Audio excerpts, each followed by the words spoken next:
This is Dave Williamson and Forrest Shaw. They are in town for the Sunshine Comedy Festival, and they are going to be doing their podcast tomorrow. Would you say 4 o'clock? 4 o'clock at Side Splitters. What time are you throwing the meat on? I'm gonna be there starting at noon, and meat should be done no later than 3. We'll start eating some food out there. Okay, you guys. So Prime Butcher is donating the brisket. I want to come out there and watch you. We were saying, Randy Rhoads, the great guitarist.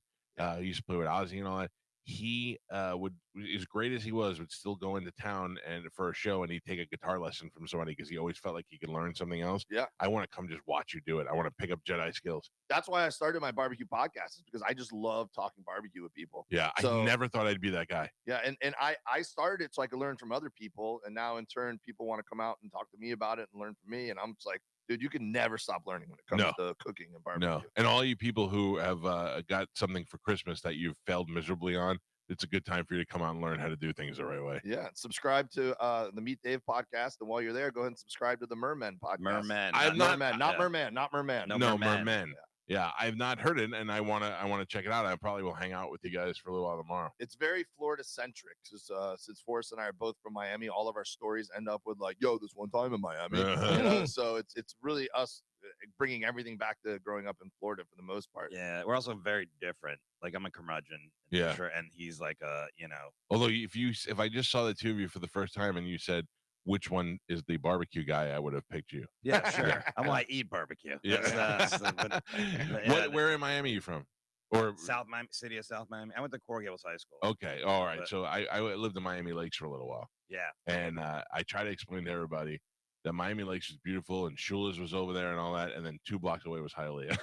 Yeah. You can be in the nicest, safest neighborhood, go 2 blocks away and have a chance of death at any turn. Yeah. It's a weird place to live. I'll never forget, I was in my very early 20s, like maybe 21, 22, and I was working in Overtown, which is the worst neighborhood you could ever dream of. And it was the first time I ever experienced hookers just randomly coming up to my car. The lady came up and she asked me for a light. I'm like, no, I don't smoke. And she's like, do you want to party? I'm like, oh, lady, it's 2 o'clock in the afternoon on a Monday. Who's partying? I do love parties. Yeah, I had no idea what she was talking about and all that. And yeah, that's what I learned about Miami. Forrest and I met doing open mics at the Miami Improv in Coconut Grove. And it's the same thing. It's this super posh, expensive area, right? And then you go 1 block too far and you're like, murder. That right around the corner from Coconut Grove is the Dinner Key Marina, which is where Jim Morrison got arrested over there. And but I was there for Hurricane Andrew, and had a boat in the boat slip. We moved it the day of, and we had a lake to take it to, but as we were traveling through downtown Miami, we got stuck in between 2 drawbridges, and they were like, "That's it, we're not doing anything." So we thankfully tied it to a tree to a house of somebody that were snowbirds, and they weren't there. And we were like, all right, well, we're just going to let it ride and see how it goes. Went back, had to take 2 branches off. Boat was fine. Went to the Dinner Key Marina. Everything, boat sticking out of the water on land. It was the most disaster I've ever seen. I went through a hurricane on my parents' boat in the Bahamas one time, and that's what happens. Usually it's not your boat. If you're prepared and have everything tied up correctly where the ropes can like go up and down the surge or whatever, you're fine. It's other people's boats that aren't tied up correctly and the people aren't there to take care of it, that then smash into your boat, So we were out in the middle of the hurricane. You were in the water. Dude, well, I had to. We couldn't just throw a rope and to the thing. I had to get in. I was in high school. I had to get in the water and swim it over to the pylons to retie up other people's boats and stuff. It was one of the biggest compliments of one of my buddies. I had a friend with me. I was like, hey, man, you want to go on vacation with my family? Sure. We take him to the Bahamas and then ride out a hurricane. And then he was like, dude, to this day, he was like, Dave, you were like a Navy SEAL that day. I'm like, I tried to tell everyone I could have been a SEAL. It was the time that I felt the most proud that I was a Boy Scout, because I was tying knots that I didn't know I still remembered just to make sure that boat stayed there. That's so funny. This is Dave Williamson and Forrest Shaw. They're here. Where do you live now, Forrest? I live in LA. We both live in LA. You hate LA? You look like you hate LA. You got I hate LA 10 face. years. I just pretend I'm paying taxes for the weather. The weather, that's all. Unbelievable. That's all I do. But I don't mind it. But it's I sometimes think I'd like to be back in Florida again. Well, I think it's just taxes is the main thing. But I mean, it's really, you guys get. I mean, I lived in New York and worked in New Jersey, so I had to pay 2 state taxes. And that's why you come here and you live here. You're like, this is all the. all the athletes, all the players, all the Canadian wrestlers, they all move here because they're all just winning tax-wise here. For me, it's just pub subs that I miss. Who doesn't? Yeah, we did a tour. In September, we were in Key West and then Miami and Fort Lauderdale, and I really missed that because my mom lived in the Keys for a long time, and so I would go down there all the time. And just going to the Keys was really, and being out on a boat and stuff really brought it back a lot. So yeah, I love Isla Morada. I love Key West. Yeah. I feel like if I can convince my wife to be a swinger, we totally would love the Keys. She doesn't want any part of that, but man, can you imagine pineapple shorts? Yeah, just being down in Key West and being like, let's go bang another couple. So much, dude. I know it's. I'll tell you though, it's a difference between visiting there and living there. I could live there and enjoy it, but visiting there. People, just too many people. No, visiting because the people that you know that live there, it's like it's a hard life. I think, because you're going to be drinking all most the time. of the day and every day. That this guy, that's right. I don't know if you know, Dave drinks a lot of beer, and he's the only person I've ever seen that gets energy from beer. It's like a weird thing, like where it will be completely asleep and he drinks an IPA, and it's all of a sudden I'm like, did you just do coke? In fact, we were at the what was it? The Green Parrot, Key West. Yeah, which I love that bar because they open all the windows, you can watch the world go by. Yep. And after our show, we went by there and it's getting late and there's hardly anyone there. And you're in the corner with I didn't know any of those guys. Yeah, I've met a lot of people in Key West over the past few years that I've become friends with. Yeah, but I'll say this: I know that I'm just putting this out there. Dave doesn't do drugs. I just want to put that out so people. But he was with people that I saw were clearly, definitely doing coke. And me and our podcast producer were at the bar, like, let's just go back there, maybe it's getting late, whatever. And he's like, I'm just gonna stay here. I've had 3 IPAs. I have did meth or something. And he comes back home and I'm like, what happened? He goes, oh, all those guys got tired. So he outdrank. You outdrank the coke. That's so funny. I outpartied cokeheads. you. That's why you and Bert get along so well. Probably something to do with it. Yeah, 100%. That's why. That's so funny. I'm so glad Bert's successful now because those depressing phone calls we used to get. Hey, it's Bert. It's 3:00 in the morning his time. What are you doing? Just drinking, thinking about my daughters.